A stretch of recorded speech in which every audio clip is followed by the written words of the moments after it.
Code மூவியோட climax பார்த்தீங்கன்னா ரொம்ப கிராண்டாகவும் டெக்னிக்கலி ரொம்ப ஸ்ட்ராங்காகவும் இருக்குங்கிற மாதிரி வெங்கட் பிரபு வந்து சொல்லியிருக்காரு. இது வந்து பார்த்தீங்கன்னா ஒரு 40 நிமிஷம் இருக்கும் இந்த கிளைமேக்ஸ் மட்டுமே. இதில் பார்த்தீங்கன்னா separate screen play and many லேயர்ஸும் இருக்கும். அதனால உங்க எல்லாருக்குமே செம்மையாக பிடிச்சிருக்கும் அப்படின்னு சொல்லியிருக்காரு. அது மட்டும் இல்லாமல் டேரக்டர் வெங்கட் பிரபுக்கும் ப்ரொடியூசர் அர்ச்சனா கல்பாத்தி 2 பேருக்குமே வந்து பார்த்தீங்கன்னா இந்த கிளைமேக்ஸ் தான் ரொம்ப பிடிக்குமா. அது அவங்களோட ஃபேவரட்னு சொல்லியிருப்பாரு வெங்கட் பிரபு. நாளைக்கு ஒரு நாள் தான் இருக்கு, நாளானிக்கு நமக்கு தெரியும் இந்த கிளைமேக்ஸ் எப்படி எடுத்திருக்காங்க அப்படின்னு. அஜித் குமார் அவங்களோட குட் பேட் அக்லி இந்த படத்தோட நெக்ஸ்ட் ஷெட்யூல் பார்த்தீங்கன்னா ஸ்பெயினில் நடக்க போறதாவும், இது 20 நாள் இந்த ஷெட்யூல் இருக்குங்கிற மாதிரியும் சொல்லியிருக்காங்க. இந்த மாச கடைசியில் இந்த ஷெட்யூல் ஸ்டார்ட் ஆக போகுது. த்ரிஷா தான் இந்த மூவிக்கு ஃபீமேல் லீட் பண்றாங்க. ஆல்ரெடி பார்த்தீங்கன்னா 2 சாங், ஃபைட் சீக்வன்ஸ் அண்ட் முக்கியமான சீன்லாம் ஹைதராபாத் ஷெட்யூல்லே எடுத்து முடிச்சிட்டாங்க.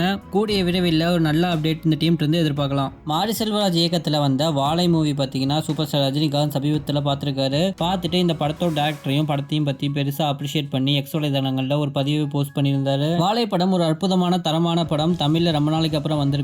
அந்த படத்தில் நடிச்சிருக்க எல்லாரையும் பற்றியும், அதுக்கப்புறம் மாரி செல்வராஜ் வந்து பார்த்தீங்கன்னா ஒரு தலை சிறந்த இயக்குனர் என்பதை வந்து இந்த படத்தில் வந்து நிரூபிச்சிருக்காரு அப்படிங்கிற மாதிரி பாராட்டியிருப்பாரு சூப்பர் ஸ்டார் ரஜினிகாந்த். அஜித் குமார் ரீசெண்டாக வெங்கட் பிரபுவை சந்திச்சப்ப கோட் மூவியோட சாங்கை வந்து காமிக்க சொன்னாராம். அதனால வந்து பார்த்தீங்கன்னா வெங்கட் பிரபு மட்ட சாங்கை வந்து காமிச்சாராம் அஜித் குமாருக்கு. இந்த பாட்டு அவருக்கு ரொம்பவே பிடிச்சி போய் பார்த்தீங்கன்னா எல்லாத்துக்கிட்டையும் காமிச்சு சூப்பராக இருக்குன்னு சொல்லிட்டு இருந்தாராம். அதே மாதிரி பார்த்தீங்கன்னா அஜித் குமாரும் குட் பேட் அக்லியோட சாங் வந்து காமிச்சாராம். இது மட்டும் இல்லாமல் கோட் மூவியில் பார்த்தீங்கன்னா கிளைமேக்ஸில் அஜித் குமாரோட வாய்ஸ் வந்து வருது அப்படிங்கிற மாதிரி ஒரு ரூமர்ஸ் வந்து பரவலாக பரவிட்டு இருக்கு. இது எந்த அளவுக்கு உண்மை நமக்கு தெரியல. இது நடக்கிறதுக்கு 99% வாய்ப்பு இல்லை. இன்னும் ஒரு நாள் தான் இருக்கு, பொறுத்திருந்து பார்ப்போம்.